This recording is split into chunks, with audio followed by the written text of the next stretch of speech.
요즘 우리가 살펴보고 있는 이 누가복음의 그 시간적 배경은요, 예수님의 마지막 일주일입니다. 고난주간이라고 하죠. 그리고 그 고난주간에서도 셋째 날입니다. 화요일 이야기를 지금 하고 있는 겁니다. 지난번에 사람들이, 다른 성경 보면 제자들이라고 나와요. 제자들이 예루살렘 성전을 보면서 와 멋있다, 의리의리하다 이런 말을 하니까 예수님이 응 무너질 거야 이렇게 이야기를 해 주셨습니다. 그러니까 제자들이 물어봅니다. 예수님 언제 무너집니까? 그리고 그때 어떤 징조가 있을까요? 이렇게 질문을 했고 예수님이 그들의 질문에 대답을 해 주십니다. 자, 이 대답을 살펴보기 전에 우리가 먼저 알아야 할 것이 있습니다. 예수님이 그 미래의 일들을 이야기를 하실 때 그 미래의 일들이 어떤 미래냐면 가까운 미래에만 이야기하는 것이 아니라 다중적 관점이에요. 그래서 더 멀리 있는 미래, 어떻게 보면 이 예수님의 종말에 대한 이야기라고 보시면 됩니다. 이 두 가지를 항상 이야기를 같이 하시는 거예요. 그래서 오늘 말씀도 마찬가지입니다. 오늘 말씀도 1차적으로는 AD 70년에 있을 예루살렘 성전이 무너지는 그거에 대한 예언이고, 동시에 더 나아가서 말세에 일어날 일들을 이야기해 주고 있는 것입니다. 그러니까 우리가 그것을 염두에 두고 미래에 대한 그런 예언이 나올 때는 꼭 기억을 하셔야 됩니다. 자, 제자들이 성전이 언제 무너집니까? 어떤 징조가 있습니까? 라고 질문을 했을 때 이제 예수님이 대답을 해 주시는데요. 자, 몇 개 읽을 텐데 읽으시면서 현재와 좀 어떤지 비교하면서 읽어보시기를 바랍니다. 누가복음 21장 8절입니다. 이르시되 미혹을 받지 않도록 주의하라. 많은 사람이 내 이름으로 와서 이르되 내가 그라 하며 때가 가까이 왔다 하겠으나 그들을 따르지 말라. 첫 번째로 어떤 징조가 있냐면 내가 예수다라는 사람이 많이 있다라는 거예요. 자, 두 번째로 9절입니다. 난리와 소요의 소문을 들을 때에 두려워하지 말라. 이 일이 먼저 있어야 하되 끝은 곧 되지 아니하니라. 두 번째 징조는 뭐냐면 난리와 소요가 일어난다는 거예요. 이거를 헬라어 원어로 뭐냐면 전쟁들이라는 뜻입니다. 전쟁들. 전쟁들이 여기저기서 일어날 것이다 라는 말씀을 한 것이고, 자, 세 번째 10절. 또 이르시되 민족이 민족을, 나라가 나라를 대적하여 일어나겠고, 자, 민족 간의 전쟁이 일어나고 나라 간의 전쟁이 일어날 것이다. 이것이 세 번째 징조입니다. 네 번째 11절. 곳곳에 큰 지진과 기근과 전염병이 있겠고 또 무서운 일과 하늘로부터 큰 징조들이 있으리라. 세계 곳곳에 지진들, 큰 그냥 지진이 아니라 큰 지진들이 일어날 것이고 기근도 있을 것이고 전염병도 있을 것이다 라고 이렇게 예수님께서 징조들을 말씀해 주셨습니다. 자, 이상이 예루살렘 성전이 멸망할 때 나타날 징조들인데 단순히 그때뿐만이 아니라 아까 말씀드린 대로 나중에 먼 미래에 있을 예수님이 다시 오실 이 세상의 종말 때도 이런 징조들이 일어난다는 것이죠. 여러분, 지금 네 가지 정도 징조를 봤는데 지금 우리가 살고 있는 상황과 어떻습니까? 좀 비슷하지 않나요? 지금 이 시대에 똑같다고 봐도 과언이 아닐 정도로 많은 것들이 겹칩니다. 저는 전염병은 정말 상상도 못했습니다. 제가 살면서 전염병 때문에 그런 힘든 일을 겪었을지는 저는 상상도 못했어요. 전염병은요, 옛날에 그런 의학적인 기술이 없을 때나 있었던 그런 병이라고 생각을 했거든요. 여러분도 그렇게 생각 안 했나요? 여러분 코로나 때문에 15일 격리돼 보셨나요? 저는 우리 김보수 집사님 근처에 있었다는 이유만으로 15일 격리됐었어요. 그 초반에 걸려가지고. 근데 15일 동안 너무 좋았어요. 푹 쉬었어요. 푹 쉬고 뭐 그랬더니 나중에 교회에서 수고했다고 나라에서 돈도 주고. 예. 여러분 걸릴 거면 빨리 걸리세요. 늦게 걸린 사람들 나중에 10만 원 받았다면서요? 저는 그것도 못 받았습니까? 저는 200만 원인가 넘게 받았어요. 예. 애가 많다고. 그러니까 걸릴 거면 빨리 가서 걸리세요. 여러분, 여기서 조금 더 말세에 대한 그 징조에 대해서 좀 알아보도록 하겠습니다. 지금까지 아까 말씀드린 그 뭐 지진이나 이런 것들은 사실 옛날에도 있었고 전쟁들이 옛날에도 있었잖아요. 근데 지금 이 시대와 너무 똑같은 게 하나가 있는데 하나를 더 보면 아, 지금이 말세구나라는 걸 우리가 깨닫게 될 거예요. 조금 더 뒤에 보면 12절부터 예루살렘 멸망이 일어나기 전에 일들을 예수님이 쭉 예언하셨는데 그중에 24절만 보겠습니다. 24절. 그들이 칼날에 죽임을 당하며 모든 이방에 사로잡혀 가겠고 예루살렘은 이방인의 때가 차기까지 이방인들에게 밟히리라. 예수님이 뭐라 그러세요? 예루살렘이 멸망당한 후에는 이방인의 때가 찰 때까지 이방인들에게 계속 밟힐 것이다. 이렇게 예언을 하셨어요.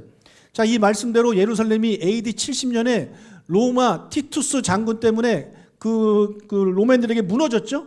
무너져가지고 지금까지 예루살렘은 이방인들에게 짓밟히고 있습니다. 여러분, 예루살렘에 가시면 황금돔 건물이 보입니다. 되게 멀리서 보면 멋있는데 여러분, 그거 예루살렘 성전이 아닙니다. 그건 이슬람 사원입니다. 여러분, 통곡의 벽이라고 하나 있어요. 예루살렘에 가면 통곡의 벽이 있는데 그게 뭐냐면 AD 70년에 이 성전이 무너졌을 때 남겨진 일부 서쪽 벽이에요. 우리 교회로 따지자면 한 이 정도 남은 겁니다. 이 정도. 네, 이 정도. 저쪽이 동쪽인 거 아시죠? 여기 서쪽. 이 정도 남아있는 거예요. 이것만 봐도 되게 크거든요. 가서 직접 보면. 자, 이렇게 지금까지 예루살렘은 이방인들이 짓밟고 있습니다. 예수님 예언대로 된 거예요. 자, 그런데 예루살렘은 이방인의 때가 찰 때까지 이방인에게 밟힐 것이다. 이 말은 우리가 다른 각도로 보면 이런 말이에요. 이방인의 때가 차면 예루살렘은 회복된다. 그렇죠? 예루살렘의 때가 차면 예루살렘이 회복된다라는 말씀이에요. 사도 바울이 비슷한 말씀을 했습니다. 로마서 11장 25절을 읽겠습니다. 형제들아, 너희가 스스로 지혜 있다 하면서 이 신비를 너희가 모르기를 내가 원하지 아니하노니 이 신비는 충만한 수가 들어오기까지 이스라엘의 덜어는 우둔하게 된 것이라. 자, 바울이 뭐라 그랬어요? 이방인의 충만한 수가 들어오기까지는 이스라엘의 덜어는 우둔하게 되었다라는 말이에요. 자, 우둔하게 되었다라는 이 말은 헬라어 언어상 둔하다, 완악하다, 완고하다, 고집부린다, 그런 뜻을 가지고 있어요. 로마서 11장은 어떤 내용이냐면 유대인의 구원과 이방인의 구원에 대한 그런 내용을 다루고 있습니다. 여러분, 예수님이 이 땅에 유대인으로 오셨죠? 그렇죠? 유대인의 왕으로 오셨단 말이에요. 그런데 유대인들은 예수님을 그들의 메시아로 인정하지 않습니다. 오히려 예수님을 신성 모독죄로 죽입니다.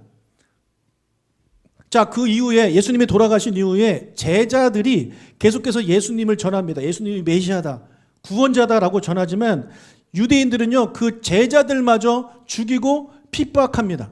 예수 믿는 사람들을 죽이고 핍박하는 일들을 계속해요.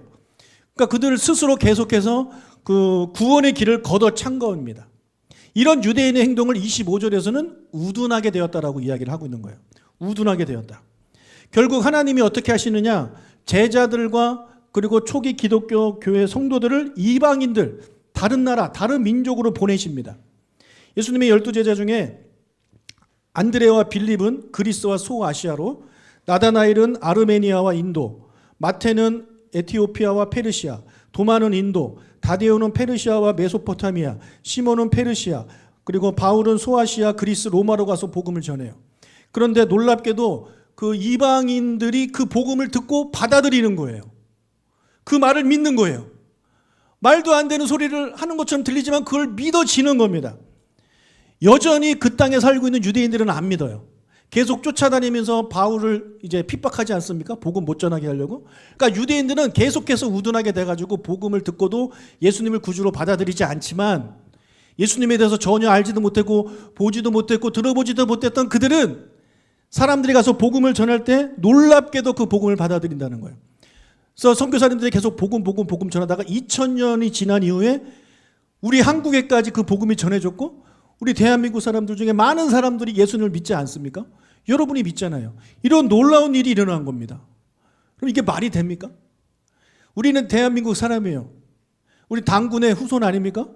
여러분의 조상이 원래 곰이었습니다. 근데 곰이었는데 마늘과 뭐 먹고 인간이 됐습니다.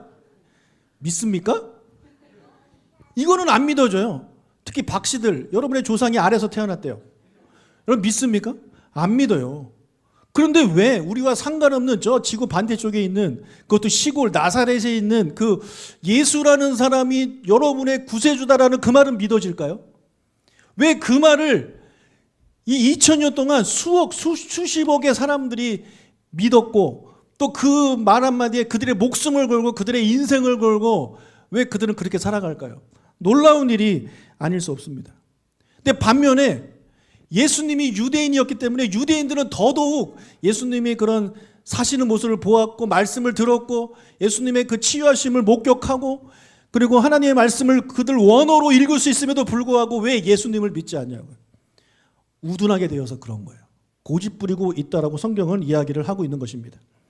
자, 그런데 이스라엘의 충만한 수가 들어오기까지 이스라엘의 덜어는 우둔하게 되었다. 이 말도 다른 각도로 보면 이거 아니에요? 이방인의 충만한 수가 들어오면 이스라엘이 어떻게 하게 된다? 더 이상 우둔하게 되지 않는다. 이방인의 충만한 수가 차면 유대인들은 이제 정신 차리고 지혜를 갖게 돼서 진짜 구세주가 누구인지를 알게 될 것이다라는 예언입니다. 여러분, 지금은요 로마서의 말씀대로 이방인의 충만한 수가 채워져 가는 그런 기간입니다. 자, 하나님이 정하신 이방인의 수가 얼마인지 우리는 몰라요. 하나님이 얼마인지 우리는 몰라요. 뭐 신천지들은 뭐 14만 4천 명이라 이런 헛소리를 하고 있는데 아닙니다. 여러분, 그 숫자는요 우리가 알 수가 없어요. 오직 하나님만 아시죠. 그런데 그 하나님이 정하신 이방인의 숫자가 채워지면 어떻게 되느냐? 이스라엘이 더 이상은 우둔하게 되지 않는 거예요. 이 말은 뭐냐? 그들이 예수를 믿게 된다라는 이야기예요. 그들의 눈꺼풀이 벗겨져 가지고 예수가 진짜 메시아였구나. 예수가 진짜 나의 구세주구나 라는 것을 믿게 된다라는 것입니다. 여러분, 예수님을 믿는 유대인들을요 메시아닉 유대인이라고 해요. 여러분, 이스라엘에 가면 교회 많을 것 같죠? 없습니다. 왜냐하면 이스라엘 사람들은 예수님을 믿지 않기 때문에 교회가 없어요. 그냥 세워진 교회는 옛날에 천주교가 이렇게 세운 교회들이에요. 그냥 기념교회 그 정도만 있지 관광지일 뿐이지 진짜 사람들이 예수 믿고 예배하고 그런 교회는 거의 없습니다. 여러분, 1970년대 예수 믿는 유대인들의 숫자가 약 2,000명에서 3,000명 정도였습니다. 전 세계를 통틀어서 2,000명에서 3,000명이었어요. 근데 지금 50년 정도가 지난 지금 2020년대 현재 예수 믿는 유대인이 얼마나 되냐면 약 30만 명에서 35만 명이에요. 그럼 이거는 약 100배 이상이 된 겁니다. 50년 만에 100배 이상의 유대인들이 예수님을 믿게 됐어요. 이건 놀라운 수치입니다. 네, 놀라운 수치예요. 물론 전체 유대인에 비하면 이 30만 명은 그렇게 큰 숫자가 아니지만 여러분, 예수 믿는 숫자가 갑자기 50년 만에 100배가 늘었어요. 어떻게 될지 우리는 알 수 없는 겁니다. 이렇게 예수 믿는 유대인들이 급격하게 많아지고 있다는 것은 우리가 이 말씀을 가지고 봤을 때 이방인의 충만한 숫자가 거의 다 차간 것이 아닌가, 아니면 이미 다 찬 것이 아닌가라는 생각을 우리가 하게 되는 거죠. 그래서 이방인의 숫자가 차서 유대인들이 더 이상 우둔하게 되지 않아서 예수를 믿게 되면 어떤 일이 일어나느냐? 온 이스라엘이 구원을 얻을 것이라고 바울은 이야기를 해요. 로마서 11장 26절 상반절입니다. 그리하여 온 이스라엘이 구원을 받으리라. 온 이스라엘이 구원을 받으리라. 여러분, 이런 이스라엘의 전체적인 회복은 죄송합니다. 구약 곳곳에서 예언이 되고 있는데요. 그 중에 하나만 보겠습니다. 호세아 3장 4절에서 5절입니다. 시작. 이스라엘 자손들이 많은 날 동안 왕도 없고 지도자도 없고 제사도 없고 주상도 없고 에봇도 없고 드라빔도 없이 지내다가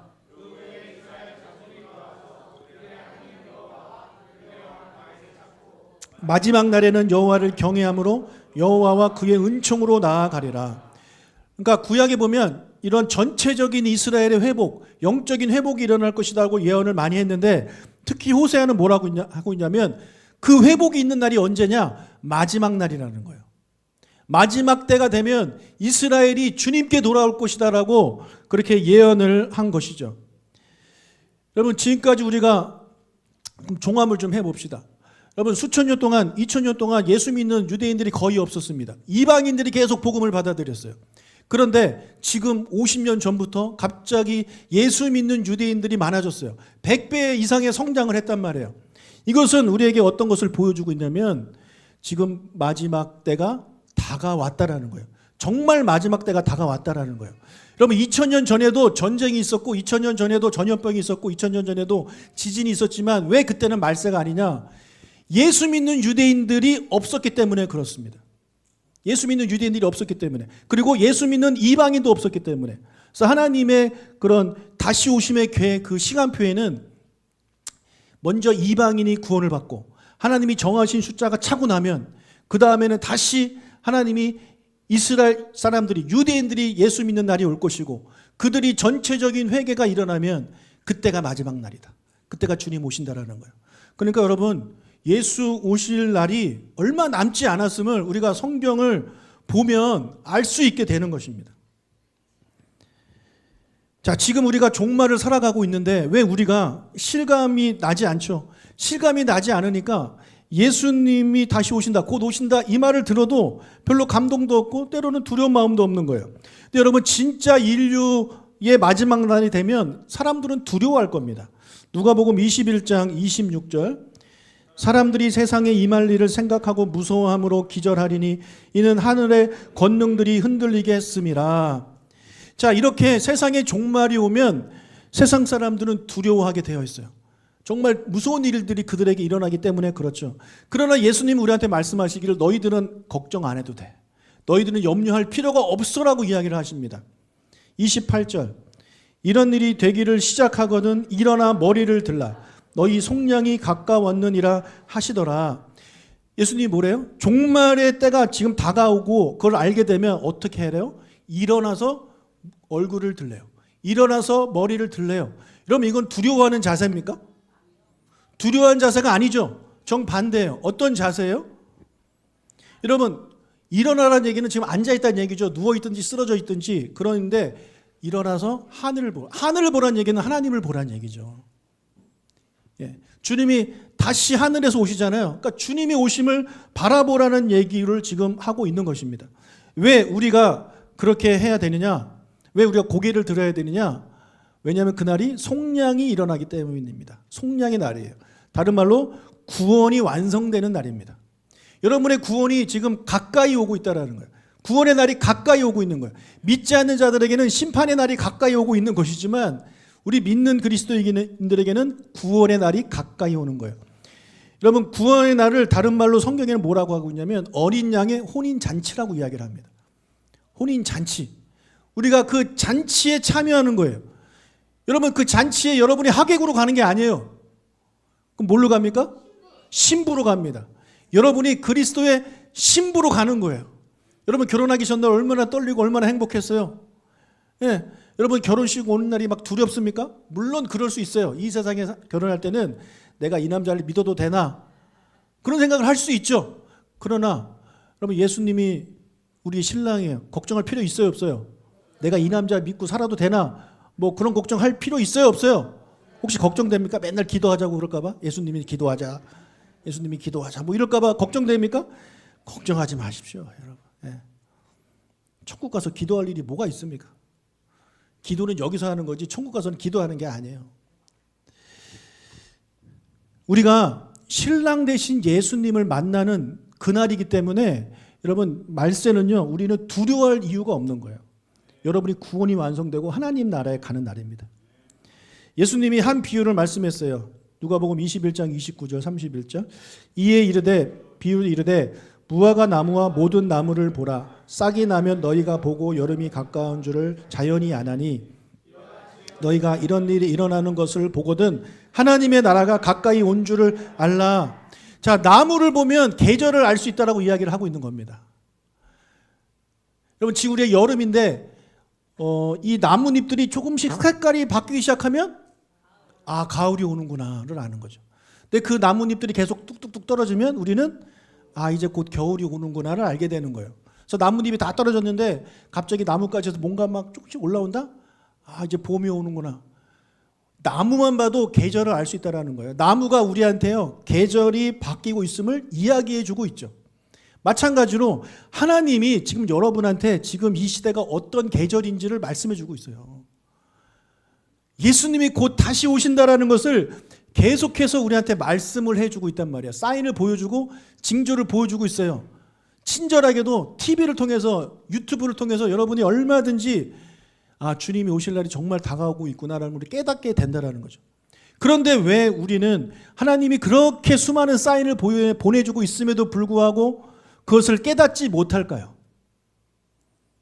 다른 데 정신이 팔려서 그렇습니다. 여러분, 우리가 지하철을 타고 갈 때 지하철에서 계속 사인 보내주죠. 다음 역은 구로, 다음 역은 구로, 내리실 분은 오른쪽, You can transfer, 쪽쪽쪽 이렇게 하잖아요. 근데 우리가 핸드폰 하다가 거기에 정신 팔리면 어떻게 해야 돼요? 지나가서 신도림에서 신도림이다 이러고 그러는 게 왜요? 정신이 팔려서 그래요. 계속 얘기해주고 있는데 정신이 팔리면 못 알아듣는 겁니다. 마찬가지예요. 우리가 다른 데 정신이 팔려 있어요. 어디에 정신이 팔려 있냐? 크게 세 가지. 34절. 너희는 스스로 조심하라. 그렇지 않으면 방탕함과 술 취함과 생활의 염려로 마음이 둔하여지고 그날이 덫과 같이 너희에게 임하리라. 여러분의 그 정신을 팔게 만든 게 뭐냐면 세 가지. 방탕함, 술 취함, 생활의 염려라는 거예요. 이 세 가지 우리가 정신이 팔려가지고 하나님이 계속 우리 귀에 대고 곧 종말이야, 곧 예수와 이야기를 해도 못 듣고 살아가는 거죠. 이런 방탕함이 뭡니까? 방탕함. 여러분 중에 혹시 방탕하게 사시는 분 계시나요? 나는 방탕한 사람입니다. 여러분, 마약하고 뭐 이런 거 방탕한 거죠. 그죠? 근데 그게 다가 아니에요. 여러분, 헬라어로 이 방탕함이 어떤 뜻을 가지고 있냐면 과음 또는 폭식, 이런 게 방탕함의 뜻이에요. 방탕한 거예요. 여러분, 우리가 먹는 거 나쁜 게 아니잖아요. 그죠? 근데 그게 과하면 폭식이죠. 과하면 그게 방탕하게 사는 거라고 성경은 방탕의 뜻을 그렇게 정의하고 있습니다.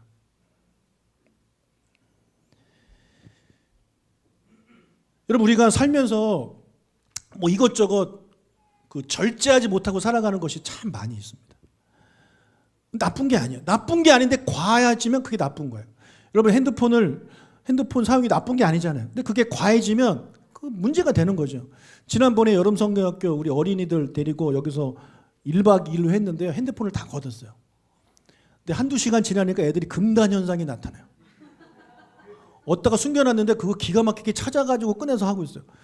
그래서 꺼내가지고 다시 어디 교회에다 숨겨놓은 애들이 막 숨은 보물찾기 하듯이 막 찾아요. 그래도 이제 안 보이니까 애들이 와가지고 막 덜덜덜 제가 보기에 막 덜덜덜 떠는 것 같아요. 전화해야 돼요. 전화기 어디 있어요? 엄마한테 전화해야 돼요. 엄마한테 전화 안 왔나요? 안 왔어. 예. 여러분, 엄마한테 전화하려고 핸드폰 달라고 하는 걸까요? 그건 핑계죠. 우리가 바보입니까? 예, 유튜브 보고 게임하고 그러려고 그들이 핸드폰 달라는 거 아니에요. 내가 그거 보면서 와, 우리 애들이 정말 심각하다 지금. 핸드폰 없이는 애들이 놀지도 못하는구나. 어른들은 안 그런가요? 여러분, 뭐든지 과하면 문제가 되는 거예요. 그게 방탕한 거예요. 그게 방탕한 거예요. 여러분, 친구들과 노는 거 나쁩니까? 나쁜 거 아니에요. 근데 그게 과하면 나쁜 거예요. 그 과하면 그게 방탕인 거예요. 여러분, 우리가 뭐 여행 가고 이런 게 나쁜 건가요? 아니에요. 과하면 그게 방탕한 거예요. 그게 문제가 되는 겁니다. 그런 방탕함이 있을 때 우리가 하나님을 바라보지 못하고 계속 그것만 바라보게 되고 더 나아가서 그거에 중독까지 가게 되는 거죠. 여러분, 어때요? 여러분 삶에 좀 방탕함이 있습니까? 네. 나는 지금 뭐에 방탕하게 살고 있구나. 여러분, 학생도요, 공부가 너무 과하면 방탕한 거예요. 어느 정도가 그런 과한 거냐? 우리 그리스도인 입장에서 주일날 와서 예배 드려야 되는데 나 공부해야 돼요. 그러면서 교회는 안 온다? 그럼 방탕한 거예요.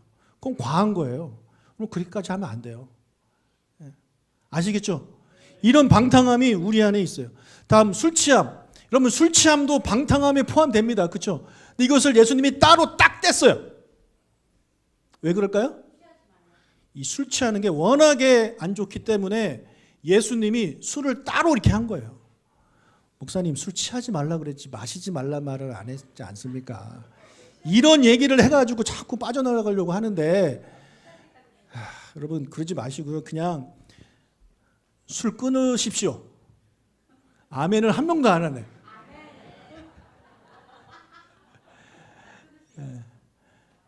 문제가 있는 곳에 항상 술이 있더라고요. 여러분 술이 있다고 항상 문제가 있는 게 아닌데 문제가 있는 곳에는 항상 술이 있어요.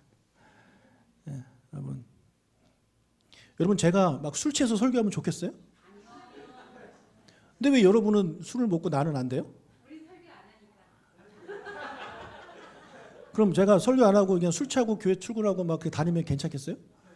그럼 목사는 되고 왜 여러분은 안 됩니까? 반대인가? 네. 여러분 똑같은 그리스도인이고 똑같은 하나님의 자녀인데 왜 나는 안 되고 여러분은 됩니까? 네.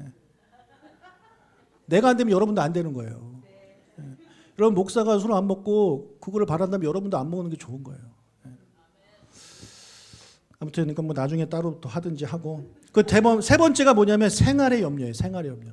여러분 중에 방탕함이나 술 취함에 안 걸리는 분들이 있을 수 있어요. 근데 생활의 염려에는 웬만한 사람 다 걸립니다. 생활의 염려. 염려 때문에 하나님을 바라보지 못하는 거예요. 염려 때문에. 우리 보통 어떤 염려합니까? 어떤 염려하나요? 예. 돈 걱정, 건강 염려, 뭐 미래에 대한 염려, 진학 염려 이런 거 많죠. 이런 염려들 때문에 우리가 하나님을 바라보지 못하는 겁니다. 여러분 성경에는요 우리한테 끝없이 염려하지 말라, 염려하지 말라, 두려워하지 말라를 그렇게 이야기하시는 이유가 뭐냐면 정말 많은 그리스도인들이 염려하면서 살아가고 있기 때문에 그렇습니다. 여러분 이 세 가지 방탕, 술 취함, 생활의 염려를 우리가 항상 조심해야 돼요. 이 세 가지가 여러분으로 하여금 하나님을 바라보지 못하게 만들어요. 자꾸 이 세상만 바라보게 만들어요. 여러분 생활의 염려, 여러분 만약에 좀 돈이 부족해요. 그럼 우리가 어떻게 생각합니까? 돈에 대한 염려 때문에 내가 일을 더 해야지 하면서 하나님 나라에 하나님께 나올 시간에 그때 내가 일을 하고 내가 그때 미래에 대한 불안감 때문에 공부하고 그렇게 한다면 여러분 그것은 하나님이 기뻐하시지 않아요. 여러분 하나님을 좀 믿고 신뢰했으면 좋겠습니다. 하나님을 믿는 자는요 염려하지 않아요. 하나님을 신뢰하지 않는 자가 염려하는 겁니다. 저는 우리 애가 셋인데 사람들이 많이 물어봐요. 어떻게 이게 애를 잘 키웠냐. 전 자녀를 잘 키운 게 하나도 없습니다. 저는 정말 잘 키운 게 하나도 없어요. 자녀 교육에 대한 책을 읽어본 적도 없어요. 저는 그냥 개척교회 목사니까 그냥 애들 데리고 교회 온 게 답니다. 끝. 교회 데리고 오면 끝이에요. 그래서 금요일 와서 야 너 PPT 좀 해라. 너 PPT 하고. 너 좀 피아노 좀 쳐라. 피아노 치고 너 좀 악기 좀 해라. 악기 하고. 저 애들한테 부탁한 것밖에 없지 내가 애들한테 뭐 해준 게 없어요. 근데 하나님이 그들로 하여금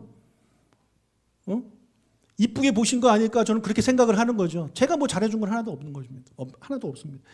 여러분 먼저 그의 나라와 그의 일을 구하면 이 모든 것을 더해 주신다라고 하나님이 분명히 약속해 주셨잖아요. 예. 여러분 우리가 이렇게 수많은 사인들을 보내주셔도 이 세 가지 때문에 우리가 하나님을 바라보지 못하고 맨날 염려하고 걱정하고 근심하고 살아가고 있는데 그런 우리에게 예수님이 이렇게 말씀하고 있어요. 36절. 이러므로 너희는 장차 올 이 모든 일을 능히 피하고 인자 앞에 서도록 항상 기도하며 깨어 있어라. 정신 차리란 얘기죠. 어떻게 해야 정신을 차리냐? 딱 한 가지예요. 기도하는 것밖에 없어요. 기도하는 자가 정신 차리는 거예요. 여러분 그러나 아무 기도나 한다고 정신 차리는 게 아닙니다. 여러분의 기도 제목을 한번 보십시오. 여러분의 기도 제목이 대부분이 이 세 가지에 들어갑니다. 방탕, 술 취함, 생활의 염려. 그렇지 않아요? 여러분의 그 기도의 제목들 대부분이 이 세 가지예요. 특히 세 번째, 생활의 염려를 가지고 기도하죠. 그래요, 안 그래요? 아프면 기도하고, 문제 생기면 기도하고, 걱정될 일 있으면 기도하고. 여러분 그거 기도하지 말라는 게 아니에요.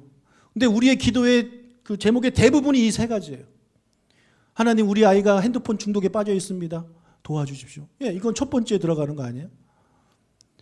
자, 이런 것을 가지고 기도하면 우리는 기도하지만 여전히 깨어있지 못한 거예요. 자면서 기도하는 거예요. 내 영혼은 자면서 기도하는 거예요. 열심히 기도하는 것 같지만 누가 보기에 와, 저 사람은 새벽에 기도하고 저 사람은 하루에 몇 시간씩 기도하고 정말 대단한 사람이야 라고 말하지만 그 기도의 내용을 들어보면 이 세 가지밖에 없어요. 그럼 그 사람은 자면서 기도하는 거예요. 깨어 있는 게 아닙니다. 그럼 어떤 기도를 해야 우리가 깨어 있는 것이냐? 아까 읽었죠. 일어나 고개를 드는 기도를 해야 되는 거죠. 일어나 고개를 드는 기도. 그게 바로 하나님 나라를 위한 기도입니다.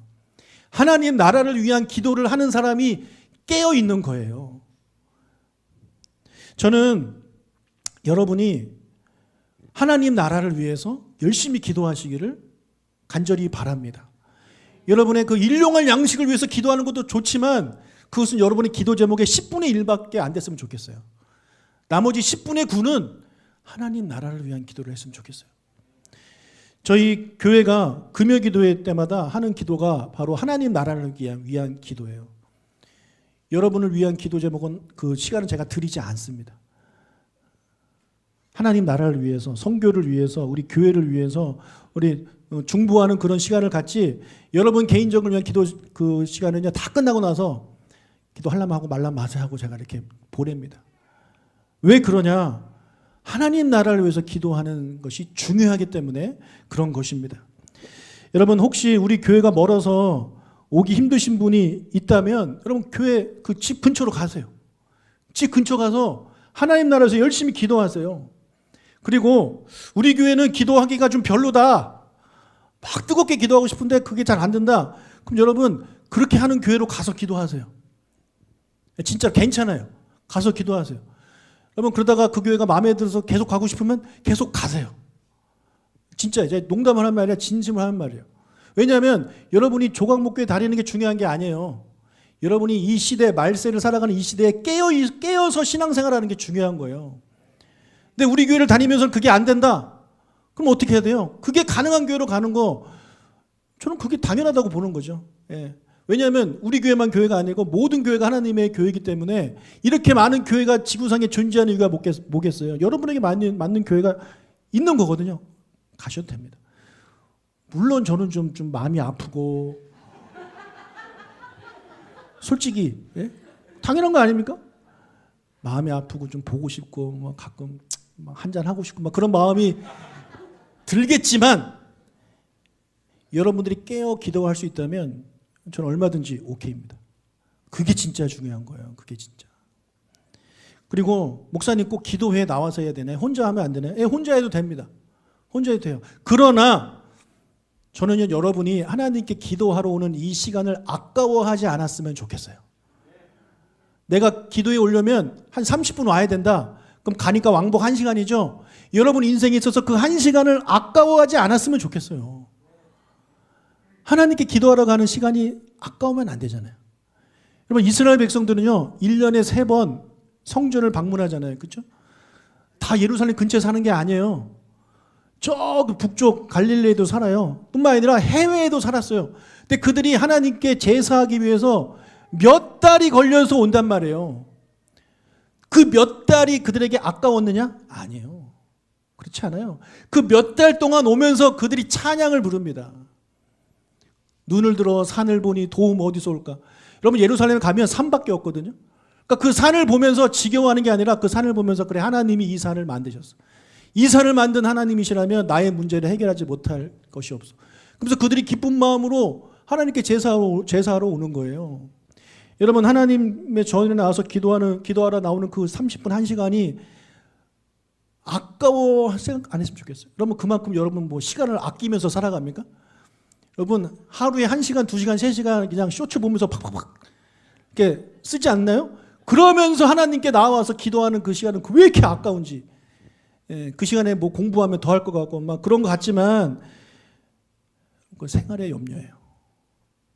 저는 여러분들이 좀 과감하게 이 시간에 와서 그 금요일날 와서 같이 기도하고 하나님 나라를 위해서 기도하고 우리 프레이 투게더 하면 다른 교회 가서 그 교회를 위해서 기도하고 그런 일들에 여러분들이 좀 더 적극적으로 참여하기를 저는 간절히 바라고 그렇게 부탁을 드립니다, 여러분. 그게 깨어 있는 거예요. 여러분 금요일 저녁에 뭐 하시나요?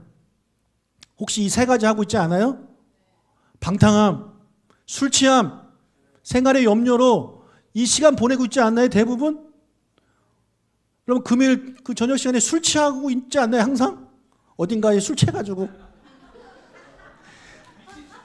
제가 금요일 날 저쪽 교회 갔는데 그 오 목사님 너무 재밌게 하는 거예요. 나도 좀 해볼까 했는데 어색하네. 예.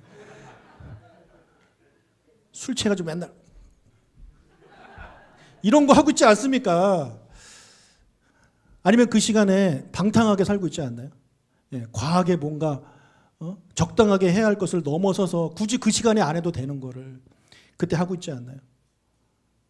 저는 감사한 게 우리 애들이 금요일 날 안 빠져요. 고3이 돼도 안 빠져요, 우리 애들. 오히려 제가 야, 좀 피곤하지 않냐? 이렇게 말할 정도예요. 그럼 애들이 아버지 어떻게 금요일 날 그렇게 얘기를 할 수 있어요, 저한테.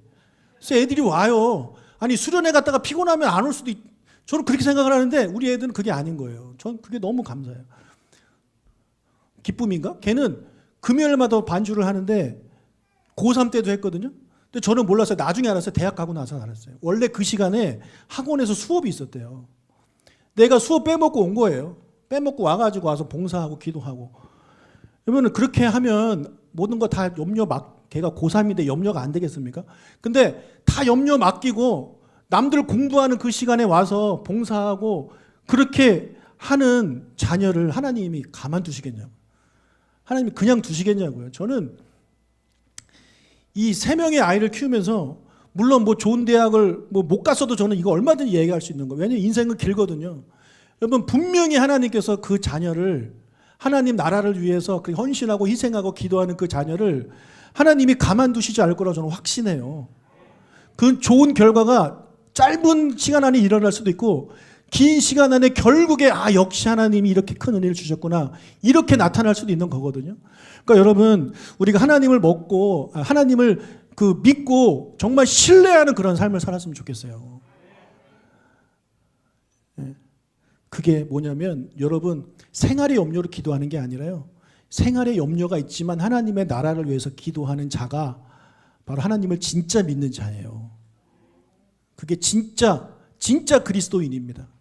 여러분 그런 기도의 시간들을 많이 가지시길 바라고 특별히 우리 금요 기도회 때 많이들 오셔가지고 같이 하나님 나라를 위해서 뜨겁게 기도하는 시간이 되기를 주님의 이름으로 축복합니다. 아멘.